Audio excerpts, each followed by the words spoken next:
Hi viewers, Annadata Sukhibhava డబ్బులు మీ అకౌంట్లో పడ్డాయి లేదో ఇలా చెక్ చేసుకోండి. నేను డిస్క్రిప్షన్లో మీకు లింక్ ప్రొవైడ్ చేస్తాను. లింక్ క్లిక్ చేసినట్లయితే ఇంటర్ఫేస్ అనేది మీకు ఇలా ఓపెన్ అవుతుంది.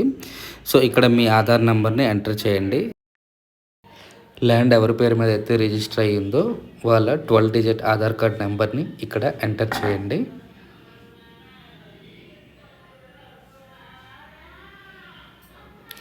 అలాగే కింద ఇచ్చిన క్యాప్చా కోడ్ని ఎంటర్ చేయండి.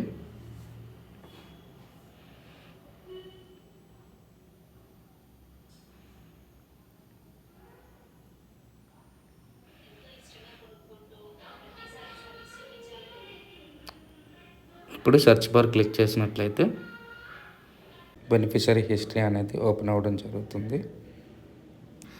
ఈ బెనిఫిషరీ హిస్టరీలో ఒక ఫ్యామిలీ నుండి ఎలిజిబుల్ అయిన అందరి పేర్లు చూపించడం జరుగుతుంది. కానీ పేమెంట్ మాత్రం ఎవరో ఒక పర్సన్కి మాత్రమే వేయడం జరుగుతుంది. సో అదర్ పర్సన్ స్టేటస్ అనేది ఇలా ఎలిజిబుల్ అని కనిపిస్తుంది. సో ఇక్కడ మీరు చూసినట్లయితే రిమార్క్స్లో below beneficiary is eligible in your family అని. సో ఏ పర్టికులర్ పర్సన్ అనేది ఎలిజిబుల్ అనేది, సో ఆ person status eligible and eKYC status and payment successful and with bank details and amount అనేది చూపించడం జరుగుతుంది. ఈ విధంగా అన్నదాత సుఖీభావ పథకం డబ్బులు మీ అకౌంట్లో పడ్డాయో లేదో మీరు చెక్ చేసుకోవచ్చు. ఇంకా కొంతమందికి అమౌంట్ అయితే క్రెడిట్ కాలేదు. బెనిఫిషరీ హిస్టరీలో స్టేటస్ ఎలిజిబుల్ అని చూపించి అమౌంట్ అయితే క్రెడిట్ కాని వాళ్ళు ఇంకా చాలామంది ఉన్నారు. సో వాళ్ళు కంగారు పడవలసిన పని అయితే ఏమీ లేదు.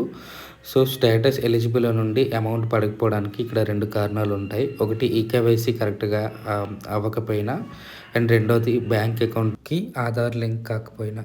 ఈ 2 మీరు చెక్ చేసుకొని సచివాలయంలో ఇన్ఫామ్ చేసినట్లయితే రెండవ విడత అన్నదాత సుఖీభావ పథకంలో భాగంగా మీ డబ్బులు అనేది మీకు క్రెడిట్ అవ్వడం జరుగుతుంది. మీకు ఈ వీడియో హెల్ప్ఫుల్ అవుతుందని అనుకుంటున్నాను. Thanks for watching this video. ఇలాంటి ఇన్ఫర్మేటివ్ వీడియోల కోసం ఛానల్ని ఇప్పుడే సబ్స్క్రైబ్ చేసుకోండి. పక్కనే ఉన్న గంట సింబల్ని యాక్టివేట్ చేసుకోండి.